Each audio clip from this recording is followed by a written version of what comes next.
Galvanometer के बाद हम जो नेक्स्ट आर्टिकल ले रहे हैं वो है magnetism bye electron. Magnetism bye electron का मतलब है इलेक्ट्रॉन के द्वारा चुंबकत्व। आप तो जानते ही हैं, अभी तक हमने मैग्नेटिज्म के बारे में जो भी स्टडी किया है उसमें हमने देखा कि अगर कहीं पर भी इलेक्ट्रिक करंट है या कहीं पर भी चार्ज अगर मूव करता है एक स्थान से दूसरे स्थान तक अगर गति करता है तो चार्ज के चलने से करंट बनती है और करंट से उसके चारों तरफ चुंबकीय क्षेत्र बनता है। आज हम लोग ये देखना चाहते हैं कि जो चुंबकीय क्षेत्र है इसका रूट कॉज क्या है, बेसिक रीज़न क्या है, इसका कौन है जिसकी वजह से चुंबकीय क्षेत्र बनता है। तो इसको ढूंढने की कोशिश की गई और ये पाया गया फाइनली कि अगर हम मटेरियल्स में देखें या कहीं पर भी देखें, जैसे कि इलेक्ट्रॉन आप देखते हैं, इलेक्ट्रॉन भी एक आवेशित कण ही है। अब अगर इलेक्ट्रॉन आवेशित कण है तो जब ये गति करेगा तो इसकी गति करने से करंट बनेगी, करंट से उसके चारों तरफ चुंबकीय क्षेत्र बनेगा। अब इलेक्ट्रॉन मूव कहाँ करता है, तो हम लोग हमेशा पढ़ाई करते हैं, स्टडी करते रहते हैं कि किसी भी परमाणु के भीतर मटेरियल को जब आप तोड़ना शुरू करेंगे तो मटेरियल के बाद उससे छोटा पार्टिकल आपको जो मिलेगा वो होगा अणु, मॉलिक्यूल मिलेगा। आप उसको भी तोड़ के देखिए तो एटम मिलेगा, परमाणु, परमाणु को भी तोड़िए तो बेसिक पार्टिकल्स मिलते हैं, इलेक्ट्रॉन, प्रोटॉन्स, न्यूट्रॉन्स। और इलेक्ट्रॉन के बारे में सबको पता है कि बीच में एक न्यूक्लियस रहेगा और इलेक्ट्रॉन उसके चारों तरफ ऐसा चक्कर लगाएगा। अब आप देख सकते हैं कि इलेक्ट्रॉन घूम रहा है, वृत्ताकार पथ पे गति कर रहा है। अब गति तो करता है ना इलेक्ट्रॉन, अगर वृत्ताकार पथ पे गति करता है इसका मतलब वो चल रहा है। और इलेक्ट्रॉन क्योंकि एक आवेशित कण है उसके चलने से करंट बनती है और उस करंट की वजह से उसके चारों तरफ चुंबकीय क्षेत्र बनता है। इसका मतलब इलेक्ट्रॉन जहां पर भी है न्यूक्लियस के चारों तरफ वो चक्कर लगा रहा है, आवेशित पार्टिकल है, चक्कर लगाने की वजह से करंट बनी, चुंबकीय क्षेत्र बना, तो इलेक्ट्रॉन की वजह से चुंबकीय क्षेत्र बना। बेसिकली मुझे जो रीज़न पता लगा वो ये पता लगा कि इलेक्ट्रॉन है जो किसी मटेरियल के भीतर है और वो मैग्नेटिज्म बनाता है। इलेक्ट्रॉन परमाणु में है तो परमाणु में भी हमको चुंबकीय क्षेत्र दिखता है, परमाणु में दिखता है तो बहुत सारे परमाणुओं से मिलकर अणु बना, अणु में भी हमको मैग्नेटिज्म दिखता है, अणुओं से मिलकर मटेरियल बना तो हमको मटेरियल में भी मैग्नेटिज्म दिखता है। आप देखिए बहुत सारे ऐसे पदार्थ हैं जो चुंबक जिनको आप बोलते हैं और उनके चारों तरफ हम मैग्नेटिज्म की प्रॉपर्टी देख सकते हैं। तो वो किस वजह से है, मटेरियल का गुण नहीं है, वो हर मटेरियल में है, क्योंकि हर मटेरियल में कौन है, इलेक्ट्रॉन। इलेक्ट्रॉन के बिना तो कोई मटेरियल नहीं है ना इस दुनिया में।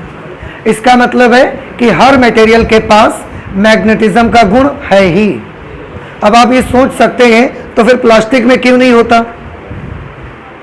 तो कौन कहता है कि प्लास्टिक में नहीं होता, कौन कहता है कि कागज में मैग्नेटिज्म नहीं होता।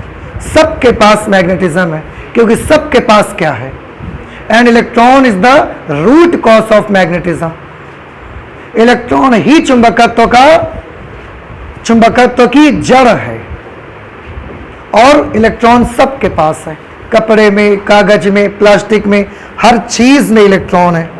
तो हर चीज में मैग्नेटिज्म है, बस फर्क इतना है कि कोई मटेरियल हमको मैग्नेटिज्म शो करता है और कोई मटेरियल मैग्नेटिज्म शो नहीं करता। तो कागज है, प्लास्टिक है, कपड़ा, लकड़ी, ये मैग्नेटिज्म शो नहीं करते हैं। कुछ ऐसे भी मटेरियल हैं जिनका मैग्नेटिज्म हमको दिखता है। कोई कोई मटेरियल आपको मिलेगा उसके चारों तरफ चुंबकत्व तो आपको दिखेगा।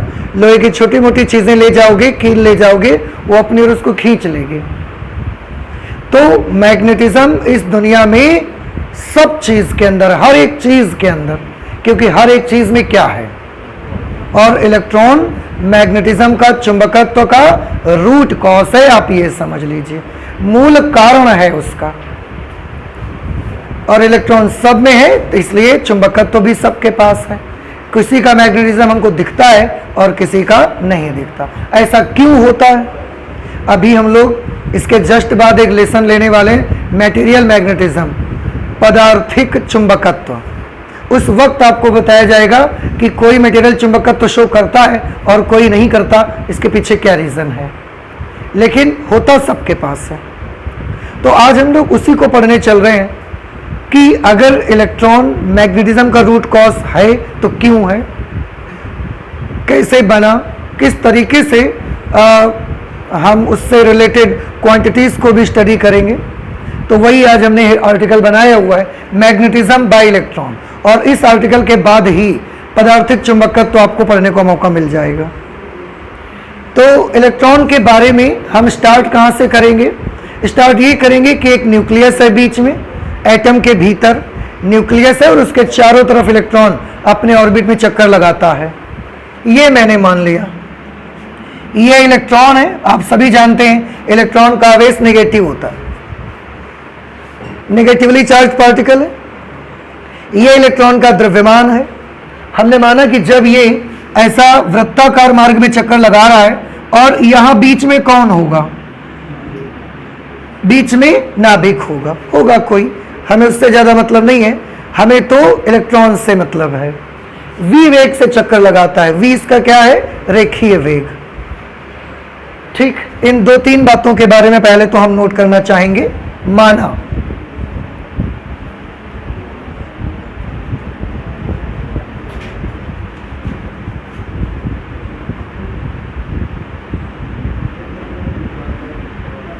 इलेक्ट्रॉन का आवेश -e,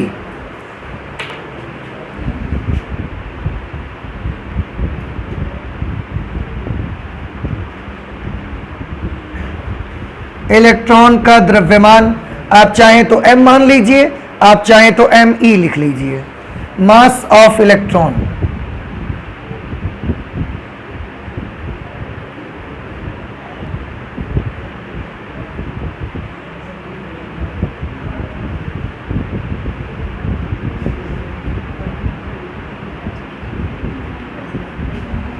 इलेक्ट्रॉन का रेखीय वेग हमने मान लिया v, ठीक है, और ये इस वृत्ताकार मार्ग में चक्कर लगा रहा है। इस वृत्ताकार मार्ग की त्रिज्या हमने स्मॉल r मान ली।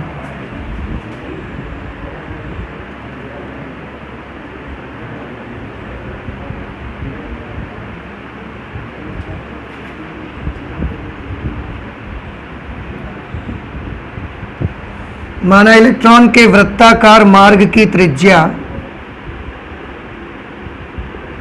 स्मॉल r है, ठीक है। अब आप देखें, क्योंकि इलेक्ट्रॉन जब इसमें गति करेगा तो electron is a charge particle and motion of charge particle makes electric current. Charge particle की जो गति होती है उससे वैद्युत धारा बनती है। तो यहाँ जो चार्ज पार्टिकल मूव कर रहा है इससे कितनी करंट बनेगी, सबसे पहले हम इसको फाइंड आउट करना चाहेंगे। उसके लिए हमने ये मान लिया कि ये जब ऐसे चक्कर लगाता है तो इसको पूरा एक चक्कर लगाने में कैपिटल T टाइम लगता है, ये हमने मान लिया। तो यहाँ ये भी लिख देते हैं, माना इलेक्ट्रॉन को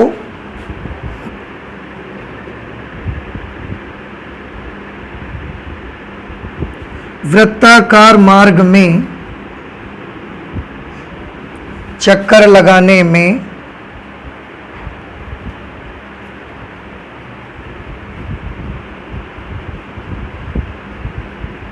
लगा समय है T। तब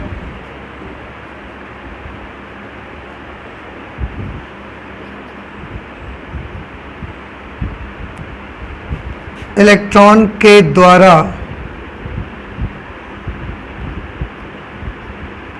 उत्पन्न वैद्युत धारा, वैद्युत धारा मीन्स इलेक्ट्रिक करंट। करंट का फॉर्मूला क्या होता है जानते हैं आप?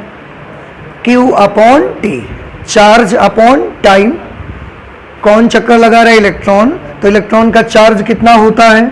अभी हमने माना भी है -e, माइनस उसका नेचर है, नेगेटिवली चार्ज पार्टिकल है, -e अपॉन क्या होता है? टाइम। तो हमने क्या माना है कि एक चक्कर में उसको कैपिटल T टाइम लगता है। इसलिए जब इलेक्ट्रॉन उस वृत्ताकार मार्ग में एक चक्कर लगाएगा तो वो कितनी करंट बनेगी सर्किट में, -E/T करंट बनेगी। माइनस निशान यहां क्या इंडिकेट करता है? Minus sign indicates that the direction of current is opposite to the direction of motion of electron. Current की दिशा इलेक्ट्रॉन की गति की दिशा के विपरीत है। अगर इलेक्ट्रॉन ऐसा एंटी क्लॉकवाइज चल रहा है तो यहां करंट क्लॉकवाइज बह रही होगी, ये इसका मीनिंग है। अब एक चीज और, टी क्या चीज है? इलेक्ट्रॉन को वृत्ताकार मार्ग में एक चक्कर लगाने में लगा समय। एक चक्कर लगाने में लगे समय को आवर्तकाल भी कहते हैं। एक चक्कर लगाने में लगे समय को हम क्या बोलते हैं? आवर्तकाल। और आवर्तकाल के बारे में सभी बच्चों को एक चीज तो पता है, 1 टाइम पीरियड, 1 आवर्तकाल क्या होता है? आवृत्ति। नहीं याद आया आपको? तो 1 आवर्तकाल को हम क्या लिख सकते हैं? आवृत्ति लिख सकते हैं। इसलिए हम चाहें तो इसी फॉर्मूले को हम क्या लिख सकते हैं? E/न्यू। न्यू क्या चीज है? आवृत्ति, फ्रीक्वेंसी।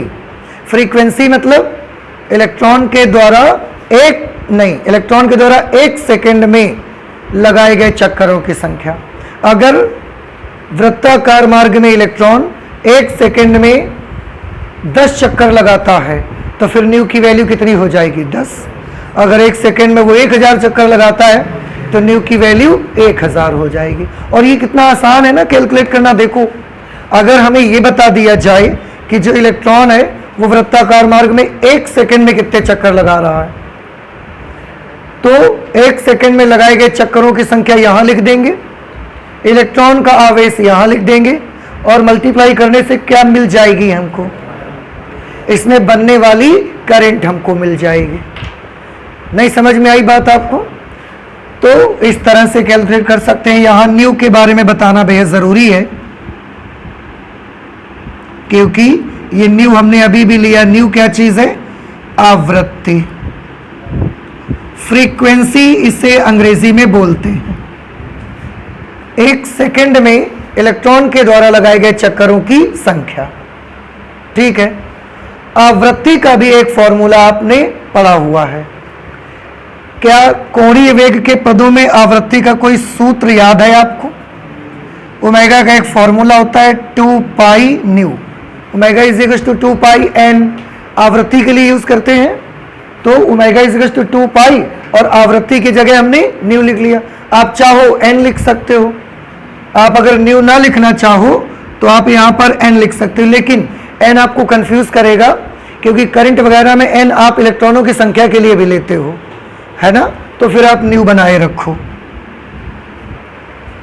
अब अगर मैं यहां से न्यू की वैल्यू निकालना चाहूंगा तो मुझे क्या मिलेगी? ओमेगा/2 पाई। तो हम चाहें तो न्यू की ये वैल्यू भी अप्लाई कर सकते हैं क्योंकि न्यू इज इक्वल टू ओमेगा/2 pi, therefore I is equal to -E और न्यू की जगह पर ओमेगा/2 पाई। ये भी करंट का फॉर्मूला है। ठीक है। तो अगर कोई इलेक्ट्रॉन वृत्ताकार मार्ग में ऐसा चक्कर लगाएगा तो उसके चक्कर लगाने की वजह से करंट बनेगी। और कितनी करंट बनेगी? यह भी फॉर्मूला है, यह भी फॉर्मूला है, यह भी करंट का फॉर्मूला है। डिपेंड करता है कि क्या क्वांटिटीज आपको दी जाएंगी कैलकुलेट करते वक्त, उसी के आधार पर हम फॉर्मूले को यूज कर लेंगे। ठीक है। ओके। इसके बाद ठीक है, अब हम एक काम करना चाहते हैं। इलेक्ट्रॉन जब ऐसे चलेगा उसको एक चक्कर लगाने में कितना टाइम लगेगा हमने माना है? Capital T। हम ये कैपिटल T को कैलकुलेट करना चाहते हैं कितना होगा। तो एक चक्कर वृत्ताकार मार्ग में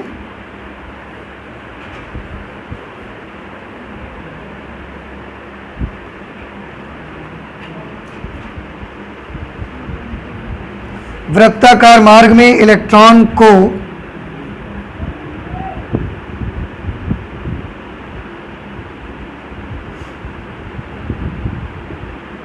एक चक्कर लगाने में लगा समय, टाइम पीरियड फॉर 1 रोटेशन। समय का फॉर्मूला किसी को याद है क्या होता है? समय बराबर दूरी बटे चाल। अब आप ये बताएं मुझे, इलेक्ट्रॉन को एक चक्कर जब लगाएगा तो कितना दूरी चलनी पड़ेगी? अपनी परिधि के बराबर। तो दूरी के लिए हम क्या लिख देंगे? 2 पाई r। और चाल कितनी मान लिया हमने? चाल हमने v हमने माना ही है पहले से ही, तो v लिख लिया। तो समय बराबर दूरी बटे चाल। t की ये वैल्यू निकल के आ गई। अब हम चाहें तो t की ये वैल्यू यहां लिख देंगे। अगर यहां लिख देंगे तो करंट का एक फॉर्मूला आपको और मिल जाएगा। क्या मिलेगा? देखिए, तब I is equal to minus e upon t से t की वैल्यू निकाली हमने और करंट के लिए माइनस ई अपॉन टी से यूज कर ले रहे हैं। तो I is equal to minus e upon t. T की जगह पर क्या लिख देंगे? 2 pi r upon v। 2 pi r upon v। v पलट करके ऊपर आ जाएगा। इस तरीके से ये करंट का एक और फॉर्मूला बन गया, EV अपॉन 2 पाई r। तो जब भी इलेक्ट्रॉन एटम के भीतर न्यूक्लियस के चारों तरफ r रेडियस के सर्कुलर पाथ पर मूव करता है, उसकी वजह से करंट बनती है। और उस करंट के these are the different formats, अलग अलग तरह के फॉर्मूले। According to our necessity we can use these formulas. अपनी जरूरत के अनुसार हम सूत्रों को यूज कर सकते हैं। तो ये तो हमने बना ली करंट के बारे में। अब यहां पर एक चीज देखने लायक है। यहां पर जो इलेक्ट्रॉन ऐसे सर्कुलर पाथ पे मूव करता है तो उसके चलने से क्या बनती है? करंट। और हम ये भी कह सकते हैं कि वृत्ताकार पथ पे करंट चल रही है। करंट है भाई, इलेक्ट्रॉन चल तो कौन रहा है? इलेक्ट्रॉन। लेकिन इलेक्ट्रॉन के चलने से बनती क्या है? करंट, क्योंकि इलेक्ट्रॉन आवेशित कण है। तो इसका मतलब ये हुआ कि वृत्ताकार पाथ पे कौन है? करंट। और आप याद करिए,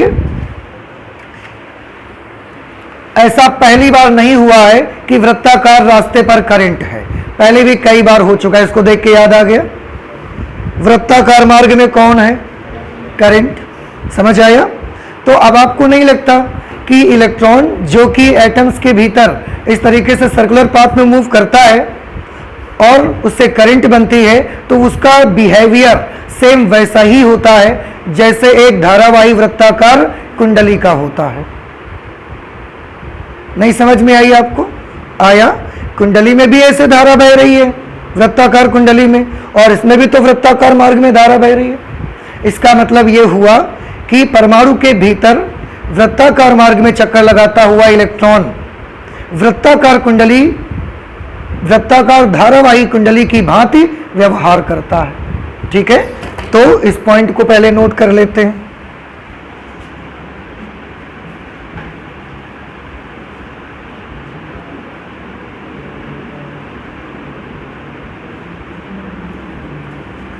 परमाणु के भीतर वृत्ताकार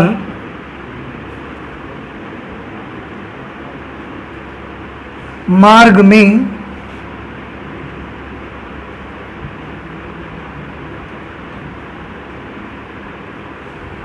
चक्कर लगाता हुआ इलेक्ट्रॉन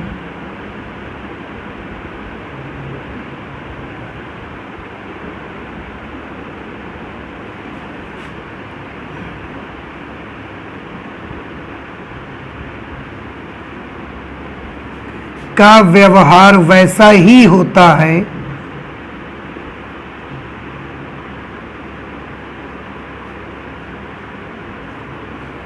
जैसा कि एक धारावाही वृत्ताकार कुंडली का।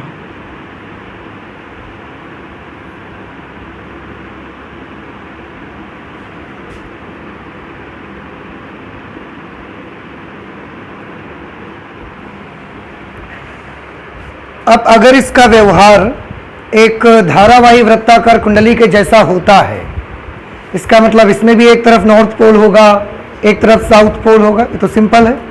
और अगर इसका बिहेवियर एक करंट कैरिंग सर्कुलर कॉइल की तरह होता है तो ज़रूर इसके पास भी जिस तरह से धारावाही वृत्ताकार कुंडली के पास एक चुंबकीय द्विध्रुव आघूर्ण होता था, उसी तरह से इलेक्ट्रॉन के पास भी एक चुंबकीय द्विध्रुव आघूर्ण होगा। फिर चुंबकीय द्विध्रुव आघूर्ण, मैग्नेटिक डायपोल मोमेंट, याद करिए कैपिटल M से लिखा था और इसका फॉर्मूला हमने बनाया था NIA, number of turns into current into area. तो अगर इलेक्ट्रॉन का व्यवहार ठीक वृत्ताकार धारावाही कुंडली के जैसा है तो जिस तरह से वृत्ताकार धारावाही कुंडली में चुंबकीय द्विध्रुव आघूर्ण होता था, इलेक्ट्रॉन में भी होना चाहिए फिर तो, ठीक है। उस चुंबकीय द्विध्रुव आघूर्ण को हम कैलकुलेट करना चाहते हैं। देखिए एक चीज मैं और यहां से आपको बताऊं, ये जो आप एक नाम सुन रहे हैं चुंबकीय द्विध्रुव आघूर्ण, इसके बारे में आपने पहले भी पढ़ रखा है। चुंबकीय द्विध्रुव आघूर्ण एक ऐसा गुण है मटेरियल का कि ये जिसके पास है उसमें चुंबकत्व तो है, याद रख लीजिए। आगे से हम बोलेंगे इसके पास चुंबकीय द्विध्रुव आघूर्ण ज्यादा है, इसके पास चुंबकीय द्विध्रुव आघूर्ण कम है, मतलब इसके पास चुंबकत्व ज्यादा है और इसके पास चुंबकत्व कम है। दूसरा, किसी के पास चुंबकत्व है कि नहीं है, क्या निकाल के देख लो, चुंबकीय द्विध्रुव आघूर्ण। अगर उसके पास इतना सा भी चुंबकीय द्विध्रुव आघूर्ण है, उसमें मैग्नेटिज्म की प्रॉपर्टी है। तो ये बड़ी इफेक्टिव क्वालिटी है मटेरियल की, बड़ी इफेक्टिव चीज है कि किसी के भी पास अगर चुंबकीय द्विध्रुव आघूर्ण है तो वो अपने चारों तरफ या उसमें मैग्नेटिज्म की प्रॉपर्टी होती ही है, भले वो अपने चारों तरफ चुंबकत्व हमको शो करता है या नहीं करता। कुछ मेरी बात समझ रहे हैं? सबसे हटके ये एक पॉइंट मैं आपको स्ट्रेस करके बताना चाहता हूं। आगे से मैं आपसे पूछूंगा इसके अंदर चुंबकत्व है या नहीं है, तो उसके लिए हम हमेशा क्या करके देखना चाहेंगे, हम इसका चुंबकीय द्विध्रुव आघूर्ण देखना चाहेंगे है कि नहीं है। अगर इसके पास जरा सा भी चुंबकीय द्विध्रुव आघूर्ण है तो इसमें चुंबकत्व का गुण है। तो ये बड़ी प्रभावी चीज है, चुंबकत्व का गुण है कि नहीं है, इसको देखने के लिए आप दौड़ के किसके पास जाना है, चुंबकीय द्विध्रुव आघूर्ण उसको देखना है। या कोई बता देगा कि ये देखो एक चीज है जिसके पास चुंबकीय द्विध्रुव आघूर्ण है, अब आप समझ जाना कि इसके पास क्या है, तो फिर इसके पास चुंबकत्व का गुण है। अब ये अपने चारों तरफ शो करेगा कि नहीं करेगा ये बाद की बात है, वो हम बाद में प्रॉपर्टीज पढ़ेंगे उसकी। तो हम इलेक्ट्रॉन का चुंबकीय द्विध्रुव आघूर्ण कैलकुलेट करना चाहते हैं, इसलिए इलेक्ट्रॉन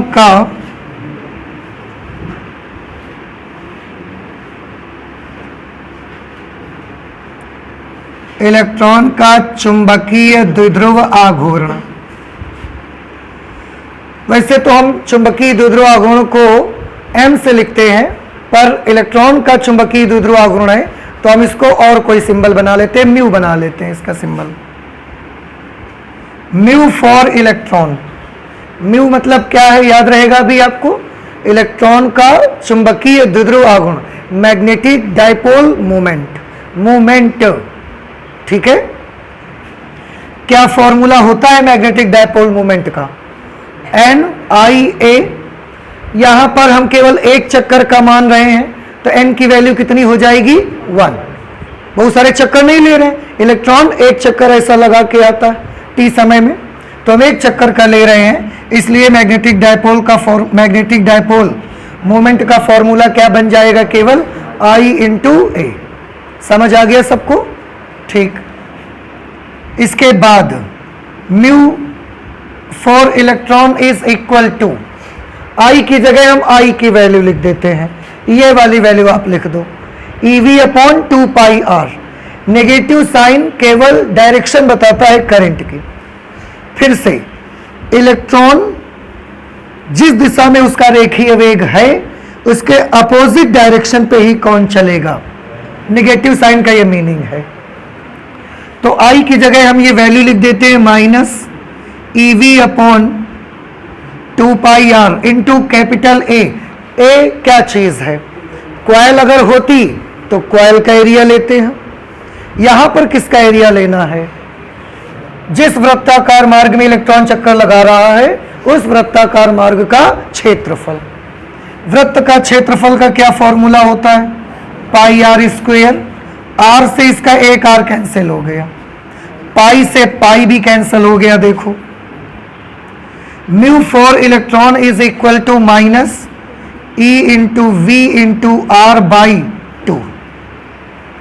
तो इलेक्ट्रॉन का चुंबकीय द्विध्रुव आघूर्ण EVR अपॉन 2 ये वैल्यू आती है। आगे से हमेशा के लिए याद रख लीजिए, this is very important for your class 12th and competitive examination as well, दोनों के लिए बहुत इंपॉर्टेंट है। इलेक्ट्रॉन का चुंबकीय द्विध्रुव आघूर्ण वहां भी पूछा जाता है। क्या फॉर्मूला होगा उसका, EVR अपॉन 2। सिंबल्स सारे के सारे आप जानते हैं। E क्या चीज है बोलिए, इलेक्ट्रॉन का आवेश, V इलेक्ट्रॉन का रेखीय वेग, वृत्ताकार मार्ग में चक्कर लगाते हुए इलेक्ट्रॉन का रेखीय वेग, R वृत्ताकार मार्ग की त्रिज्या, और 2 कांस्टेंट टर्म है, 2 तो 2 है, उसमें कोई बात नहीं है। ये इलेक्ट्रॉन का चुंबकीय द्विध्रुव आघूर्ण आ गया। अगर इलेक्ट्रॉन का चुंबकीय द्विध्रुव आघूर्ण आ गया, अब जानते हैं हम ना इसको एक और मैकेनिकल क्वांटिटी के साथ इसको रिलेट करना चाहते हैं, जिसका नाम है कोणीय संवेग। कोणीय संवेग क्लास 11th में पढ़ने को मिली होगी आपको। एंगुलर मोमेंटम इसको अंग्रेजी में कहते हैं, एंगुलर मोमेंटम, मोमेंट नहीं मोमेंटम। देखो ये क्या चीज है, चुंबकीय द्विध्रुव आघूर्ण, मैग्नेटिक डाइपोल मोमेंट, बस। और हम जिसका नाम ले रहे हैं वो क्या है, कोणीय संवेग, एंगुलर मोमेंटम, ठीक है। उसको आपने L से रिप्रेजेंट किया हुआ है, तो हम उससे इसका रिलेशन बनाना चाहते हैं। सबसे पहले ये याद करके बताएं आप मुझे कि कोणीय संवेग का क्या कोई फॉर्मूला याद है, क्या होता है आपको। कोणीय संवेग L is equal to mvr, very good. एक फॉर्मूला I ओमेगा भी होता है और एक फॉर्मूला इसका होता है mvr, कोणीय संवेग का फॉर्मूला। तो अगर कहीं मुझे इसमें mvr मिल जाए, mvr, तो बड़ी आसानी से हम उसकी जगह पे क्या लिख सकते हैं, L लिख सकते हैं। तो mvr मिलना तो कोई कठिन बात नहीं है। ऊपर आपको अंश में v इंटू r दिखाई दे रहा है, कमी है तो बस किसकी, m की, तो पूरा कर दीजिए। आपको मैथमेटिकल कैलकुलेशंस करते समय ये सब चीजें तो आपको आती हैं। ऊपर और नीचे दोनों साइड हम इलेक्ट्रॉन के द्रव्यमान से गुणा करवा देते हैं। Mu e is equal to minus e mass of electron into v into r upon 2 into mass of electron. Balance हो गई, अंश और हर दोनों जगह में m से मल्टीप्लाई करवा दिया हमने। और अब इसको देखिए आप, mvr, ये इलेक्ट्रॉन का क्या हो गया, कोणीय संवेग। यहां m for electron into velocity into radius is equal to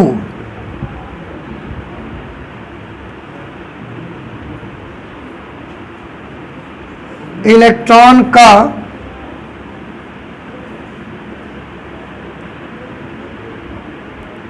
कोणीय संवेग। कोणीय संवेग इसी को बोला जाता है एंगुलर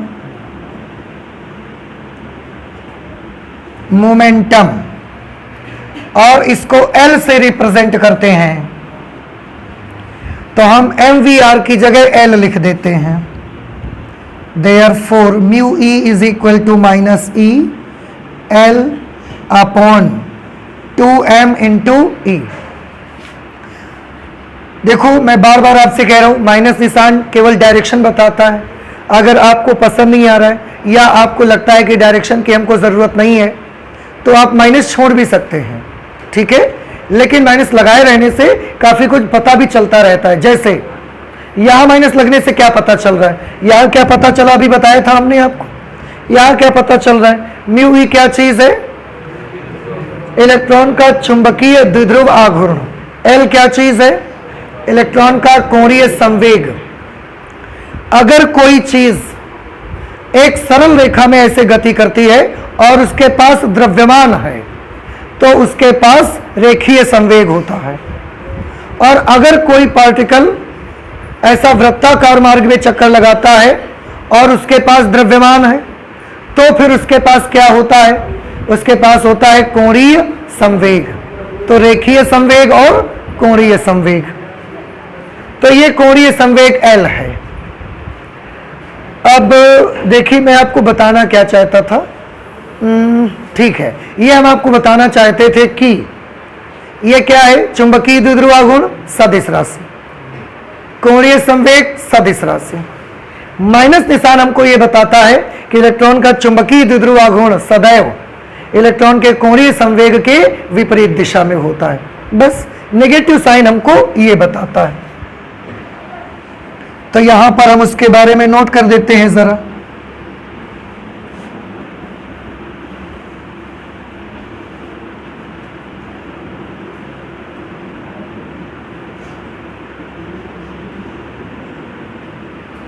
इलेक्ट्रॉन का म्यू ई, अब पूरा नाम नहीं लिख रहे हैं हम, सिंबल्स में लिखे दे रहे हैं, समझ जाएंगे सभी। इलेक्ट्रॉन का म्यू ई सदैव उसके एल के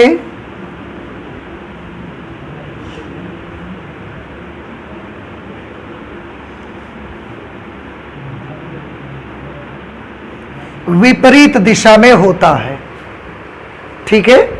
अच्छा, तो ये डायरेक्शन की बात हो गई। अब हम एक काम करना चाहते हैं, जो एल है ना, एल को हम इधर लाना चाहते हैं म्यू ई के साथ में, और क्योंकि माइनस के बारे में हमको पता लग गया तो माइनस अब हम छोड़ देंगे, कोई मतलब नहीं है उसका, हटा दीजिए आप। अब देखिए क्या मिलेगा आपको, mu e upon l is equal to, l गुणा में था इधर आके भाग में आ गया, तो mu e upon l is equal to 1/2 e upon m for electron.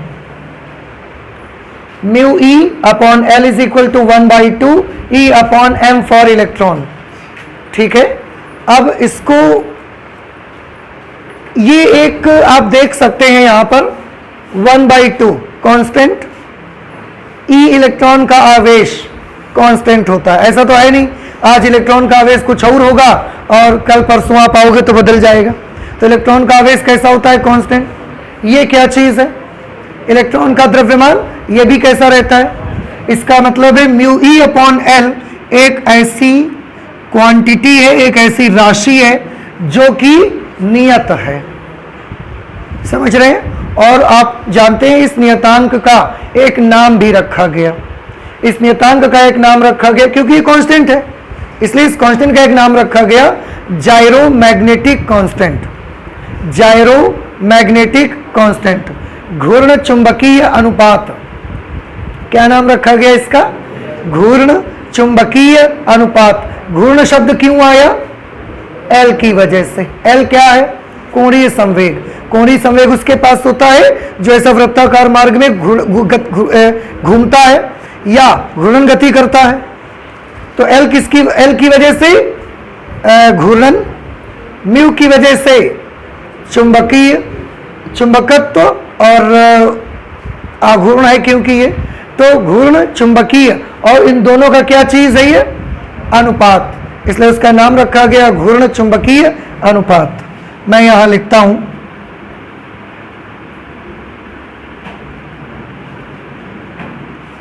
यहां म्यू ई अपॉन एल,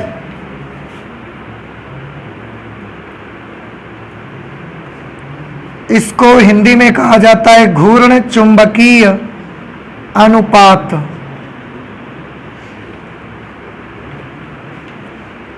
अंग्रेजी में जायरो मैग्नेटिक रेशियो। जाइरो का मतलब होता है घूमना, मैग्नेटिक चुंबकत्व से रिलेटेड है, और ये जाइरो को रिप्रेजेंट करता है घूमने को, ये मैग्नेटिज्म को रिप्रेजेंट करता है, और इन्हीं दोनों क्वांटिटीज का ये क्या है, रेशियो। इसलिए हमने इसका नाम क्या रख दिया, जाइरो मैग्नेटिक रेशियो। हिंदी में क्या बोला करेंगे आप इसे, घूर्ण चुंबकीय अनुपात। क्या कोई बता सकता है घूर्ण चुंबकीय अनुपात का मात्रक क्या होता है? नहीं ऐसे मालूम है आपको? कोई बात नहीं है, आपको सब मालूम है, आप बताना नहीं चाहते मुझे। अच्छा बताइए, घूर्ण चुंबकीय अनुपात कहा ही किसको गया है, म्यू अपॉन एल को, और म्यू अपॉन एल किसके बराबर है? हाँ, तो हमने हमेशा आपको सिखाया है जिसका भी यूनिट पूछा जाए उसके फॉर्मूले में जो राशियां आती हैं उनके मात्रक लिख दो। तो इसके फॉर्मूले में आवेश आता है, आवेश का मात्रक कूलॉम, द्रव्यमान आता है, द्रव्यमान का मात्रक किलोग्राम, तो इसका मात्रक क्या हुआ, कूलॉम पर किलोग्राम। तो आप तो कह रहे हैं मुझे नहीं आता, है ना? कभी कभी एग्जामिनेशन में 1 मार्क का क्वेश्चन पूछा जाता है, घूर्ण चुंबकीय अनुपात का मात्रक बताइए। उस वक्त आपको ये चीज याद जरूरी है, आना चाहिए, ठीक है? तो और इसकी एक वैल्यू, क्योंकि ये कांस्टेंट है, हम इलेक्ट्रॉन का आवेश लिख देंगे 1/2। इलेक्ट्रॉन का आवेश कितना होता है, 1.6 into 10 to the power -19। Electron का द्रव्यमान 9.1 इंटू 10 टू द पावर -31। हम चाहें तो इसकी वैल्यू कैलकुलेट करके निकाल सकते हैं। क्या वैल्यू मिलेगी कैलकुलेट होके इसकी हमें? तो कैलकुलेट मैं नहीं कर रहा हूं, सिर्फ वैल्यू लिख रहा हूं, 8.8 into 10 to the power 10 coulomb प्रति किलोग्राम।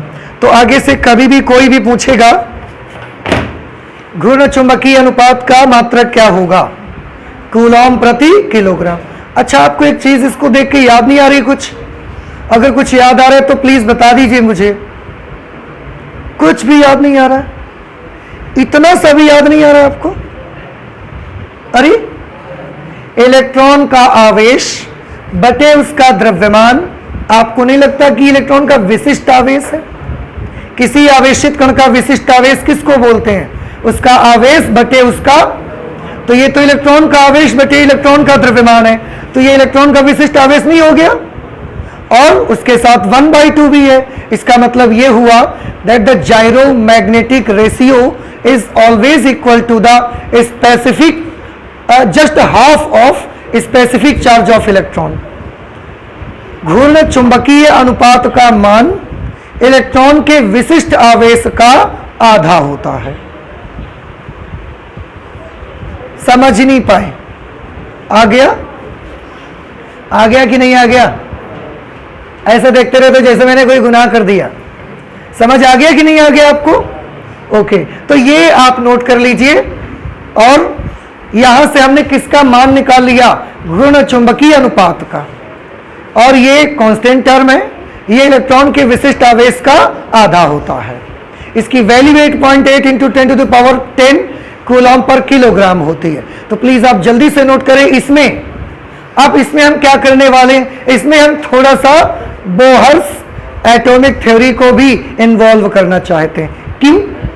बोहर्स एटॉमिक थ्योरी आपने पढ़ी हुई है, आई थिंक क्लास 11th में और केमिस्ट्री में पढ़ाई जाती है। बोहर का परमाणु सिद्धांत नहीं है? बताने के मारे कह दो कि नहीं है ना? और हम भी पढ़ाएंगे आपको, एटम जब आप पढ़ेंगे तो फिजिक्स में भी पढ़ने का मौका मिलेगा। उसका हम एक छोटा सा पॉइंट स्टडी लेंगे, बस इस वजह से आपको याद दिला रहे हैं। आप इसे जल्दी से नोट कर लीजिए। अभी हमने जायरोमैग्नेटिक रेशियो की वैल्यू देखी, लेकिन अभी भी ना, अभी मैं एक चीज आपको बोल रहा था कि किसी के पास भी मैग्नेटिज्म होता है, उसकी निशानी क्या है, कि उसके पास चुंबकीय द्विध्रुव आघूर्ण होना चाहिए। पर हमें जायरोमैग्नेटिक रेशियो पता चल गया, पर अभी भी हमको इलेक्ट्रॉन का चुंबकीय द्विध्रुव आघूर्ण पता नहीं चला। आप देखो, याद कीजिए, पूरा कैलकुलेशन आपने किया है, इलेक्ट्रॉन का चुंबकीय द्विध्रुव आघूर्ण हमें अभी भी पता नहीं चला। म्यू का फॉर्मूला निकाला हमने, पर वैल्यू नहीं मालूम कितनी है, तो हम उसको निकालना चाहते हैं और उसके लिए थोड़ा सा यहां पर बोर्स एटॉमिक थ्योरी भी इन्वॉल्व करना चाहेंगे। आपने बोहर के एटॉमिक मॉडल में एक चीज पढ़ी होगी, अगर आपको याद है तो, क्या कि नाभिक के चारों तरफ इलेक्ट्रॉन सिर्फ कुछ विशेष कक्षाओं में ही चक्कर लगाते हैं, सभी कक्षाओं में चक्कर लगाते हैं ऐसा नहीं होता, और वो जिन कक्षाओं में चक्कर लगाते हैं उनमें उनका कोणीय संवेग h/2 पाई का पूर्ण गुणज होता है। याद करिए, ठीक है। तो ये थ्योरी थोड़ी सी हम लगाना चाहते हैं यहां पर, क्यों? क्योंकि कोणीय संवेग भी आ रहा है फॉर्मूले पे, इसलिए वहां से लाना चाहते हैं कुछ चीजें। देखिए,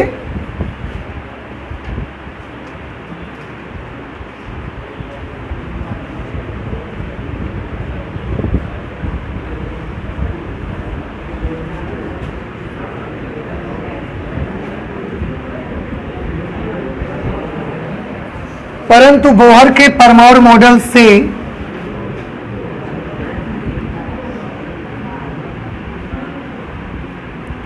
इलेक्ट्रॉन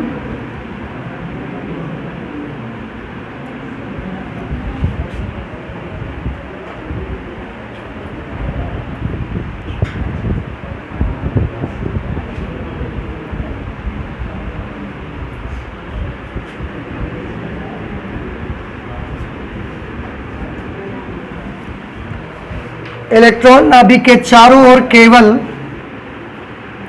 उन्हीं कक्षाओं में चक्कर लगाता है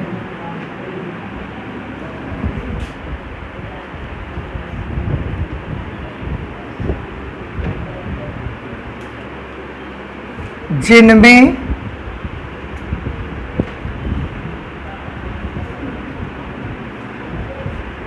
उसका कोणीय संवेग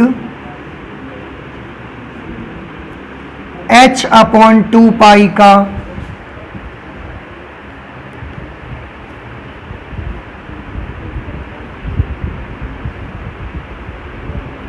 पूर्ण गुणज होता है। अतः कोणीय संवेग के लिए एक इक्वेशन भी बनी थी। क्या इक्वेशन बनी थी? NH/2 पाई। याद होगा आपको, इलेक्ट्रॉन केवल उन्हीं कक्षाओं में चक्कर लगाता है जिनमें उसका कोणीय संवेग h/2 पाई का पूर्ण गुणज होता है। अतः अगर इलेक्ट्रॉन कक्षा में चक्कर लगा रहे तो उसका L h/2 पाई का पूर्ण गुणज होना चाहिए, कंप्लीट मल्टीपल। ठीक है। यहां n क्या चीज है? n है कक्षा की संख्या।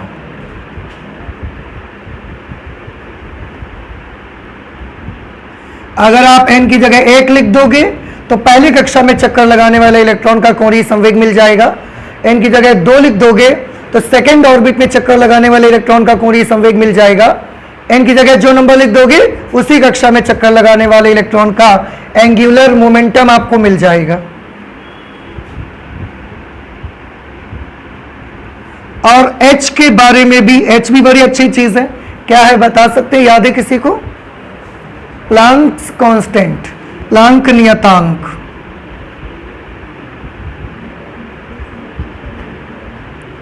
क्या होती है इसकी value? 6.64 into 10 to the power -34 joule into second. ये h होता है। 2 पाई को आप सब जानते हो। अब हम एक काम करते हैं, ये L जो है ना, L की वैल्यू हम उस पर रख देते हैं। ये जो भी लास्ट में वैल्यू निकाली ना आपने, mu e upon L is 8.8 multiplied by 10 to the power 10, उस पर रख देते हैं। Mu e upon L is equal to 8.8 into 10 to the power 10। इससे L को उधर लेते जाइए आप, तो mu for electron is equal to L यहां पर आ जाएगा L into 8.8 into 10 to the power 10। L की जगह पर हम ये चीज लिख देते हैं NH/2 pi multiplied by 8.8 into 10 to the power 10। अब क्योंकि ये सारी वैल्यूज मालूम है तो हम इनकी वैल्यूज लिख देते हैं। For n is equal to 1, n is equal to 1 का क्या मतलब हुआ? पहली कक्षा में चक्कर लगाने वाले इलेक्ट्रॉन के लिए हम देखना चाहते हैं कि इसकी वैल्यू क्या आएगी। Mu e is equal to n की जगह 1 कर देंगे।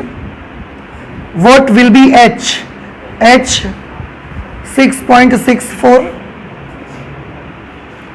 Into 10 to the power -34।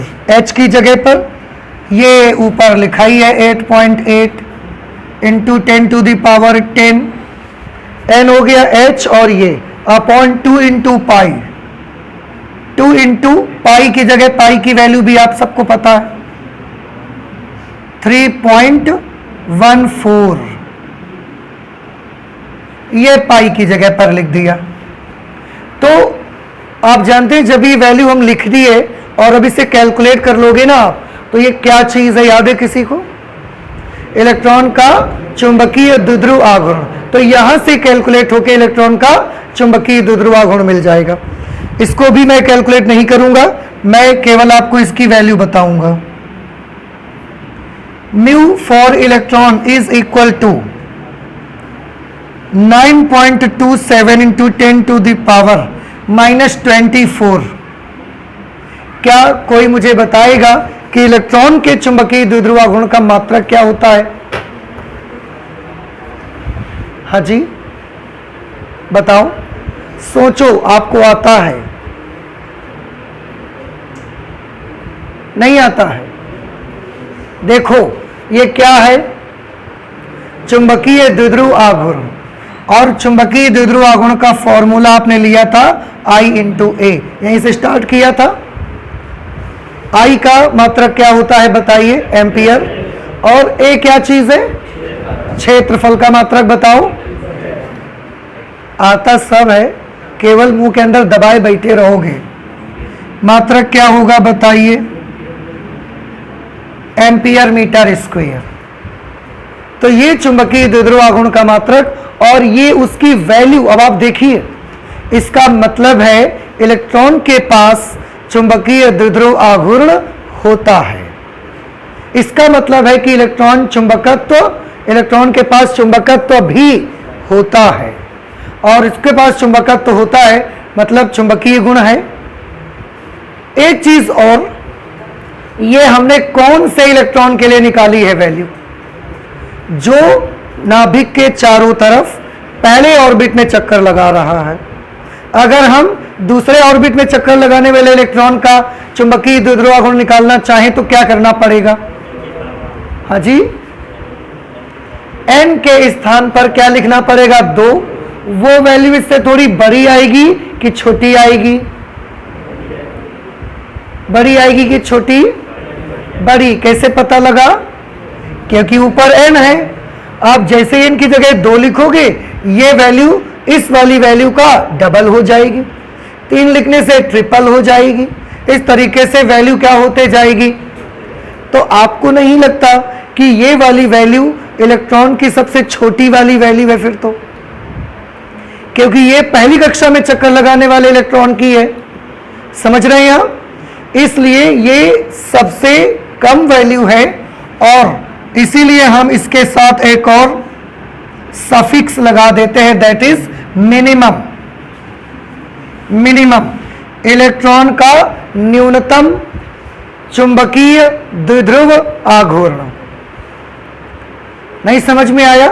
तो ये है किसी भी परमाणु के भीतर पहली कक्षा में चक्कर लगाने वाले इलेक्ट्रॉन का चुंबकीय द्विध्रुव आघूर्ण। आप जानते हैं इसका भी एक नाम रखा गया। क्या नाम रखा गया भाई इसका? इसका नाम रखा गया है बोर्स मैग्नेट्रॉन। इसका नाम रखा गया बोहर का मैग्नेट्रॉन।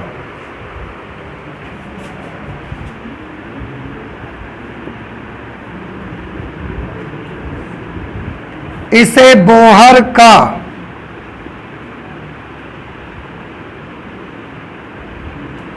मैग्नेट्रॉन।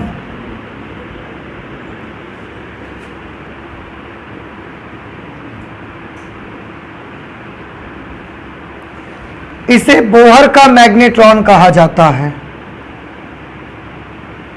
अंग्रेजी में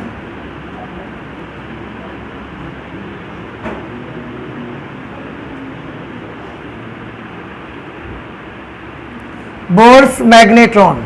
आप जानते हैं क्यों इसका नाम बोर्स मैग्नेट्रॉन रखा गया? देखो, ये जब आया है तो किसकी थ्योरी लगी है उसमें? बोहर की थ्योरी, समझ रहे हैं आप?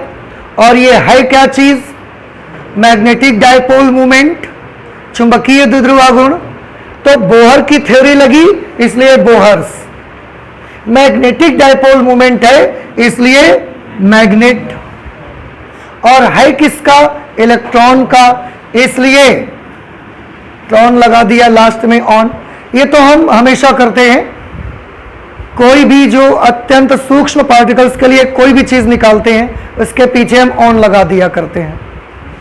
इलेक्ट्रॉन, प्रोटॉन याद है आपको, और न्यूट्रॉन, वो तो सबके पीछे अत्यंत सूक्ष्म कणों के लिए उनके नाम के पीछे हम ऑन लगा ही देते हैं। तो ये बोहर की थ्योरी से आया है, इसलिए बोहर। मैग्नेटिज्म से रिलेटेड है इसलिए मैग्नेट भी शब्द इसमें आ रहा है। और इलेक्ट्रॉन का है इसलिए इलेक्ट्रॉन का सफिक्स जो ऑन आ रहा है वो भी उसमें आ गया, इसलिए इसका नाम हमने रखा बोहर्स मैग्नेट्रॉन। ठीक है, तो क्या कोई बता सकता है बोहर्स? इसका क्वेश्चन आएगा कैसे, बोहर्स मैग्नेट्रॉन क्या होता है? बताइए क्या होता है बोहर्स मैग्नेट्रॉन? सुनिए, किसी भी परमाणु के भीतर पहली कक्षा में चक्कर लगाने वाले इलेक्ट्रॉन का चुंबकीय द्विध्रुव आघूर्ण ही बोहर का मैग्नेट्रॉन कहलाता है। तो बोहर्स मैग्नेट्रॉन बेसिकली क्या चीज है? आंसर है ये एक चुंबकीय द्विध्रुव आघूर्ण है। किसका है? इलेक्ट्रॉन का है। कौन से वाले इलेक्ट्रॉन का है? जो पहली कक्षा में चक्कर लगाएगा। अभी भी नहीं समझ में आया? फिर से बताइए अच्छा एक बार, बोहर्स मैग्नेट्रॉन क्या है? बेसिकली चुंबकीय द्विध्रुव आघूर्ण। किसका? इलेक्ट्रॉन का। मैं जितना पूछूंगा उतना ही बताएंगे आप। कौन से वाले इलेक्ट्रॉन का है? नाभिक के चारों तरफ पहली कक्षा में चक्कर लगाने वाले इलेक्ट्रॉन का है। परिभाषा आ गई एग्जाम में। बोहर के मैग्नेट्रॉन को परिभाषित कीजिए, क्या लिखेंगे आप? किसी भी परमाणु में नाभिक के चारों तरफ उसकी पहली कक्षा में चक्कर लगाने वाले इलेक्ट्रॉन का चुंबकीय द्विध्रुव आघूर्ण ही बोहर का मैग्नेट्रॉन कहलाता है। नहीं समझ में आई बात आपको? तो आप लिखना चाहेंगे परिभाषा या आप बना लेंगे? लिखो, हम बोल दे रहे हैं आपको। लिखे, इसको मैं नोट नहीं करूंगा, मैं बोलूंगा। आप बोलने से लिख लेते हैं ना? तो चलिए लिखिए जल्दी से। किसी परमाणु के भीतर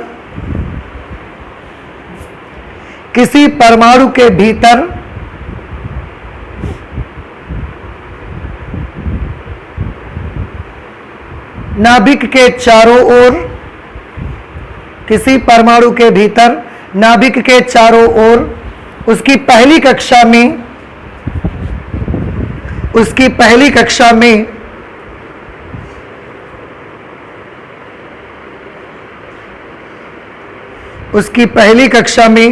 चक्कर लगाने वाले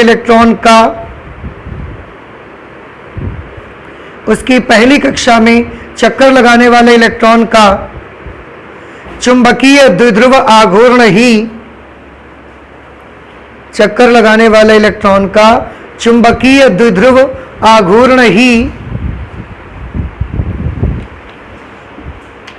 चुंबकीय द्विध्रुव आघूर्ण ही बोहर का मैग्नेट्रॉन कहलाता है। बोहर का मैग्नेट्रॉन कहलाता है।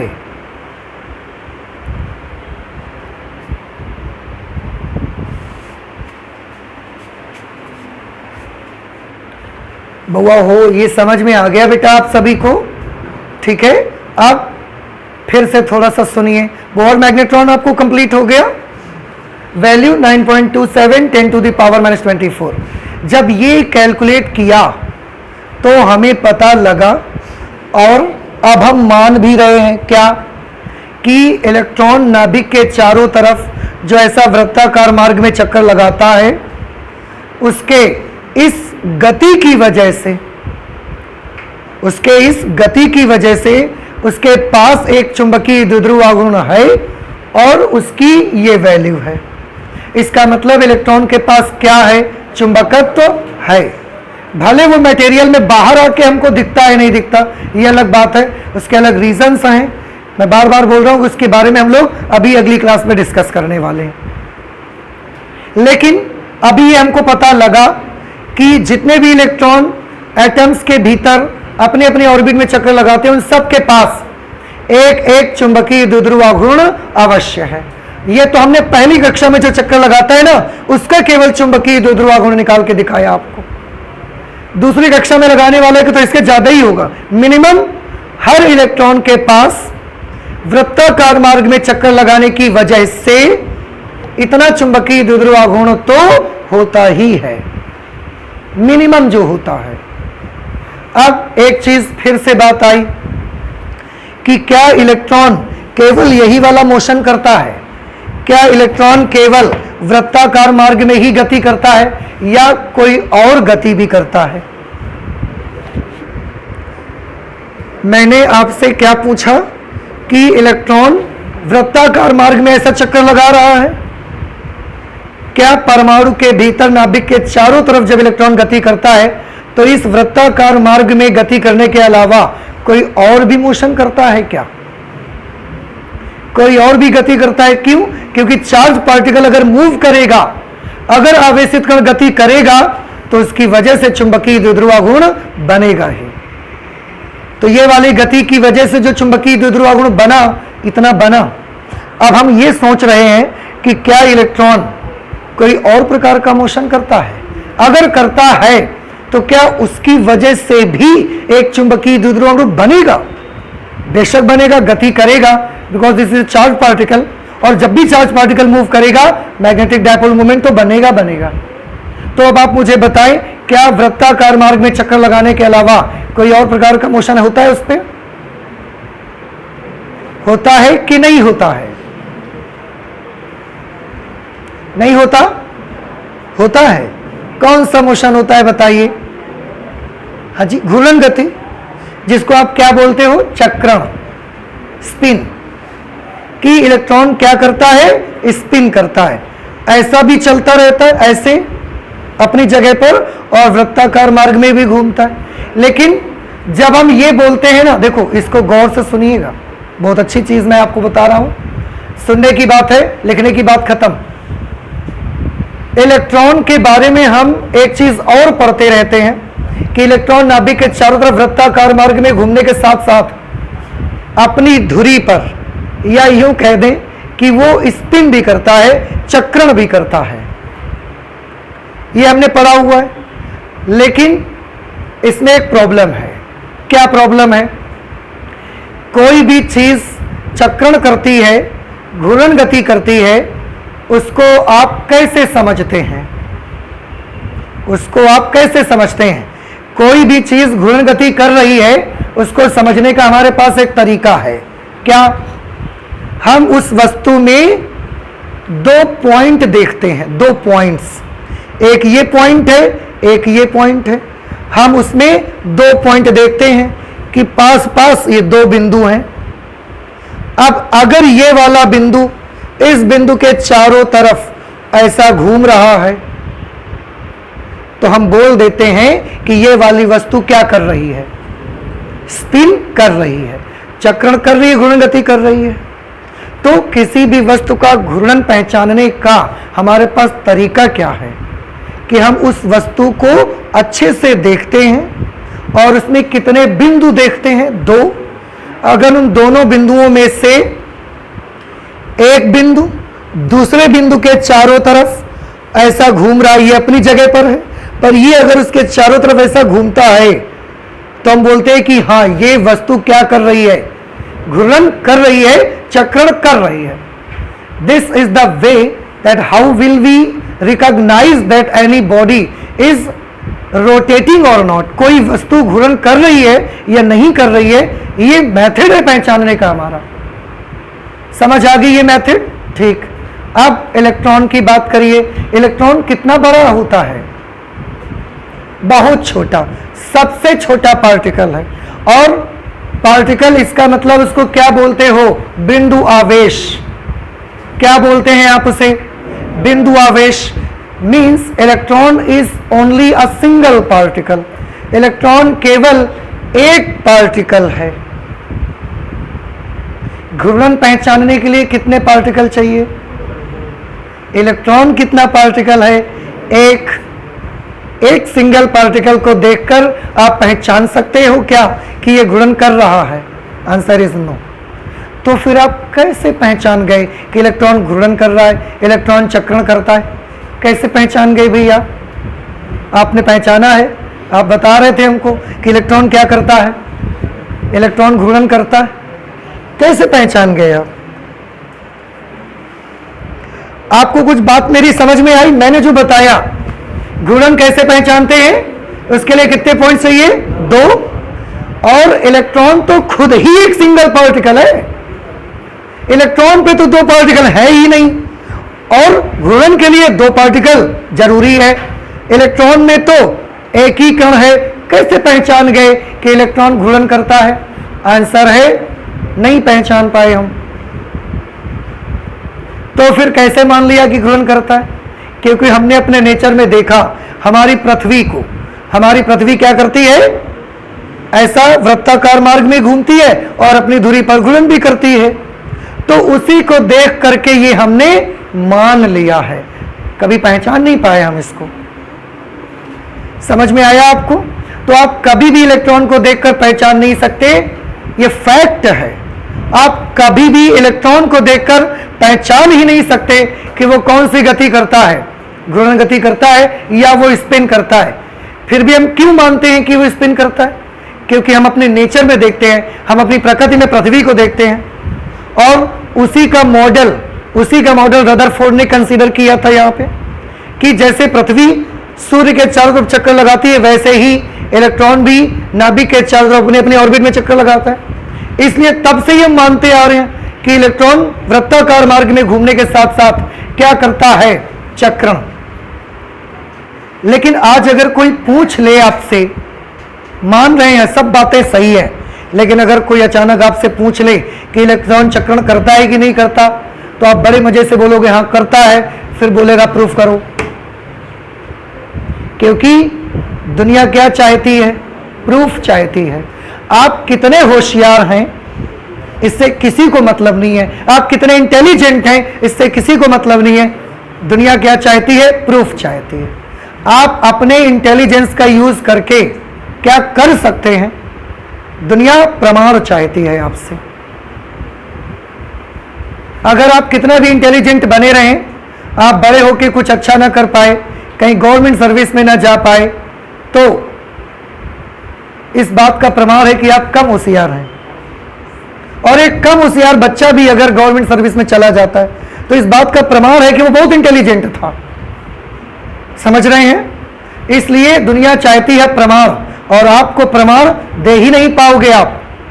उसमें यह बात आ ही जाएगी कि घूर्णन को पहचानने के लिए 2 बिंदु चाहिए, जबकि इलेक्ट्रॉन खुद ही एक सिंगल पार्टिकल है। तो इलेक्ट्रॉन को देखकर आप कैसे जान गए कि वो घूर्णन करता है? फिर क्या करेंगे अब हम तो निरुत्तर हो गए ना।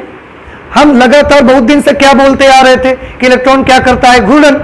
लेकिन एक सामने वाले ने 2 मिनट के अंदर हमको क्या कर दिया? निरुत्तर कर दिया। वाकई में हम नहीं, प्रमाण नहीं दे सकते हम, इसलिए हमने बोलना बंद कर दिया कि इलेक्ट्रॉन क्या करता है? घूर्णन। हम अब से बोलेंगे कि इलेक्ट्रॉन घूर्णन नहीं करता। क्यों? क्योंकि अगर हम कहते हैं कि घूर्णन करता है, तो सामने वाला हमसे क्या कहेगा? प्रूफ करो। और प्रूफ करना हमको किसी को आता है नहीं, तो हमने बोलना ही बंद कर दिया। लेकिन मन ही मन हमको पता है कि इलेक्ट्रॉन क्या करता है? करता है। लेकिन जब कोई पूछा करेगा तो हम क्या कह देंगे? नहीं करता। नहीं तो वो वो क्वेश्चन धरे बैठा है आपके लिए, क्या प्रूफ करो। प्रूफ आप कर नहीं सकोगे, तो इसके लिए आज के बाद कोई पूछे कि इलेक्ट्रॉन चक्रण करता है कि नहीं करता, क्या बोलेंगे आप? नहीं करता। समझ आ गया? क्योंकि आपने जरा सा भी ज्यादा होशियारी के चक्कर में ये बोल दिया हाँ करता है, फिर वो तुरंत क्या पूछ लेगा आपसे, प्रमाण क्या है, प्रूफ करो। और प्रूफ में आप फंसी जाओगे, आप दे ही नहीं सकते। इसलिए हम जानते हैं अंदर से कि इलेक्ट्रॉन चक्रण करता है, हम मानते भी हैं, उसके हमारे पास कुछ ऐसे चीजें हैं जिनको हम बता सकते हैं। लेकिन अगर वो डायरेक्टली मुझसे पूछेगा कि इलेक्ट्रॉन को प्रूफ करके दिखाओ, प्रूफ नहीं कर पाएंगे हम। फिर वो बोलेगा आप कैसे कह सकते हो, तो इसमें हम फंस ही जाएंगे। अब एक चीज और देखी गई, ये बात सबको समझ में आ गई। अब एक ध्यान से समझिए, हमने देखा इलेक्ट्रॉन का जब हम एक्चुअली डाइपोल मोमेंट निकालने गए, चुंबकीय द्विध्रुव गुण इतना होता है, ये कौन सी गति की वजह से था? वृत्ताकार गति की वजह से। इलेक्ट्रॉन को जब हम उसका वाकई में, उसका रियल में मैग्नेटिक डाइपोल मोमेंट निकालने गए ना, तो उसका डाइपोल मोमेंट इससे ज्यादा मिला हमको। देखो फिर यहां बड़ी अच्छी चीज है, ये किस वजह से इलेक्ट्रॉन के पास है? वृत्ताकार मार्ग में गति की वजह से है। लेकिन जब इलेक्ट्रॉन का डाइपोल मोमेंट हम एक्चुअली निकाल के देखा, तो वो डाइपोल मोमेंट इससे भी हमको ज्यादा मिला। अब हम फिर से हैरान रह गए कि इलेक्ट्रॉन का डाइपोल मोमेंट इससे ज्यादा क्यों मिला। इसका मतलब साफ है कि इलेक्ट्रॉन के पास स्पिन करने की वजह से भी, क्योंकि वो भी एक प्रकार का मोशन है, और इलेक्ट्रॉन एक आवेशित कण है, और आवेशित कण एक प्रकार का वो मोशन करता है, उस मोशन की वजह से भी इलेक्ट्रॉन में एक डाइपोल मोमेंट होता है। इसीलिए तो इलेक्ट्रॉन का एक्चुअल डाइपोल मोमेंट हमको इससे थोड़ा ज्यादा मिलता है।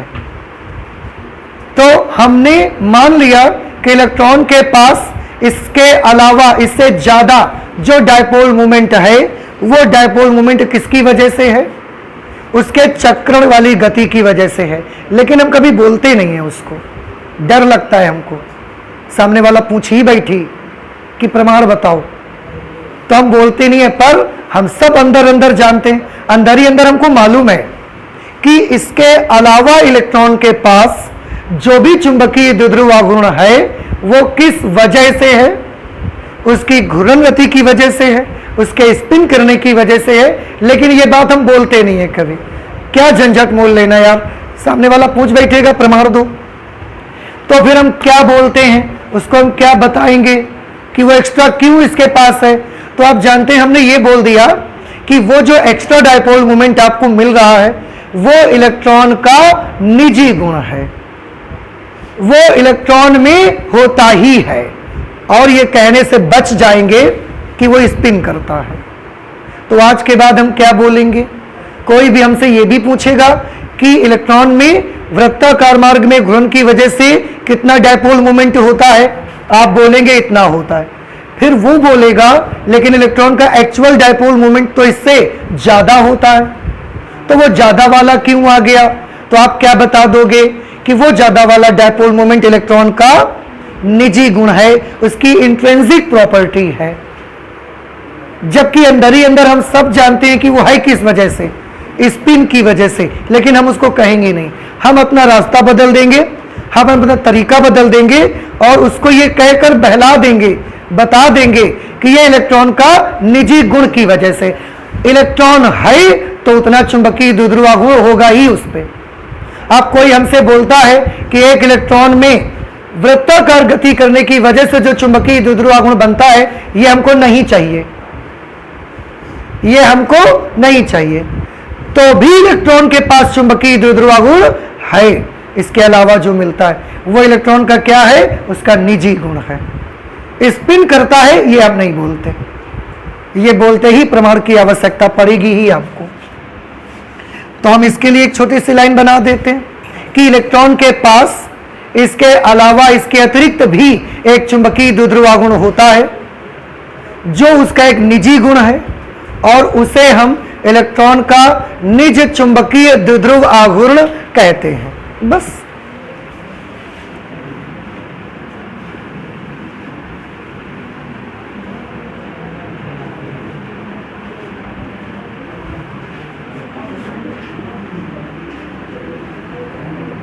इलेक्ट्रॉन के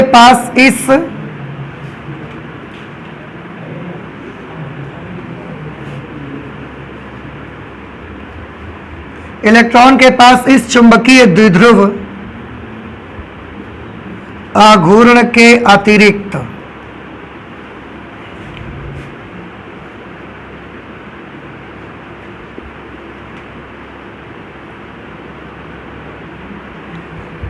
भी कुछ चुंबकीय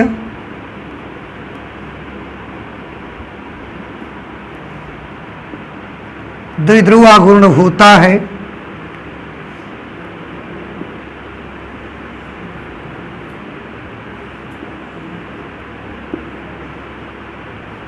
जो कि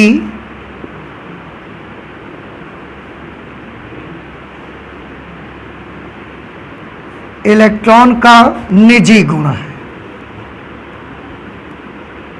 मतलब अगर इस दुनिया में इलेक्ट्रॉन है तो इतना चुंबकीय द्विध्रुव गुण तो रहेगा ही रहेगा।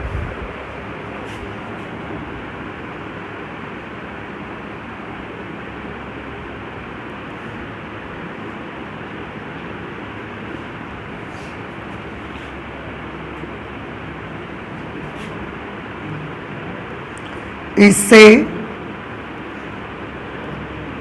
इलेक्ट्रॉन का निज चुंबकीय द्विध्रुव आघूर्ण कहते हैं।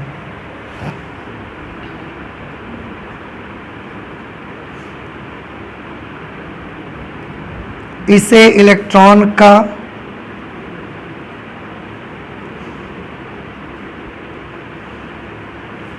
निज चुंबकीय द्विध्रुव आघूर्ण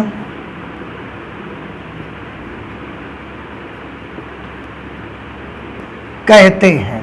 अब देखो, जब ये हमें पता लगा ना, तो अब तो हम ये समझ ही गए कि वाकई में इलेक्ट्रॉन ही चुंबकत्व का रूट कॉज है, मूल कारण है। क्यों?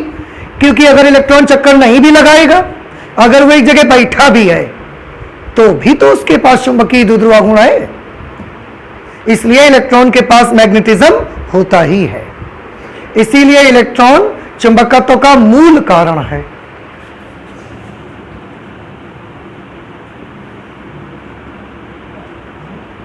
इलेक्ट्रॉन चुंबकत्व का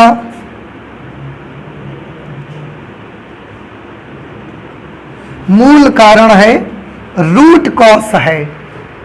अब इलेक्ट्रॉन अगर चुंबकत्व का मूल कारण है तो इलेक्ट्रॉन कहां पर है? परमाणु के भीतर। परमाणु कहां पर है? अणु के भीतर। तो इलेक्ट्रॉन परमाणु है तो परमाणु में भी चुंबकत्व का गुण होता है। परमाणु अणु के भीतर है तो अणु में भी चुंबकत्व का गुण होता है। अणु पदार्थ में है, पदार्थ में भी चुंबकत्व का गुण होता है। पदार्थ कहां है? पदार्थ इस पृथ्वी पर है, इस यूनिवर्स में है, तो पृथ्वी में भी चुंबकत्व का गुण होता है। अभी कुछ दिन बाद आप अर्थ मैग्नेटिज्म पढ़ोगे, पृथ्वी का चुंबकत्व पढ़ोगे। तो पृथ्वी में जो चुंबकत्व का गुण है वो किसकी वजह से है? हाँ, इलेक्ट्रॉन की वजह से है। आप समझ रहे? इतनी बड़ी पृथ्वी, लेकिन उसके भीतर जो चुंबकत्व का गुण है वो उसका रीजन कौन है? इतना जरा सा इलेक्ट्रॉन, जो कि हमें आंखों से अपनी नॉर्मल ऐसे आंखों से हम देख भी नहीं सकते, बिना कोई डिवाइस भी लगा के हम नहीं देख सकते। अभी हमारे पास ऐसी डिवाइसेस भी नहीं है, फिलहाल ऐसे इंस्ट्रूमेंट भी नहीं है जिनकी मदद से हम देख सकें उसे, पर वो है चुंबक का कारण। तो अगर ये मटेरियल में बताइए, इसमें चुंबकत्व का गुण है कि नहीं है? कैसे पता कि है? क्योंकि इसके भीतर क्या है, इसलिए चुंबकत्व का गुण है। तो क्या ये चुंबकत्व दिखाता है? दिखाता नहीं है, उसके रीजंस अलग है। समझ आ गया? तो ये हमने आज पढ़ा मैग्नेटिज्म बाय इलेक्ट्रॉन, और हमने देख लिया कि इस दुनिया में अगर चुंबकत्व का कोई मेन रीजन है, कोई मूल कारण है, तो वो सिर्फ और सिर्फ कौन है? इलेक्ट्रॉन है, इसके अलावा कुछ नहीं। तो आज हम अपनी फिजिक्स में इतना ही रखेंगे, आगे और भी बहुत सारी स्टडी करेंगे, लेकिन अगली क्लास पे करेंगे। ठीक है?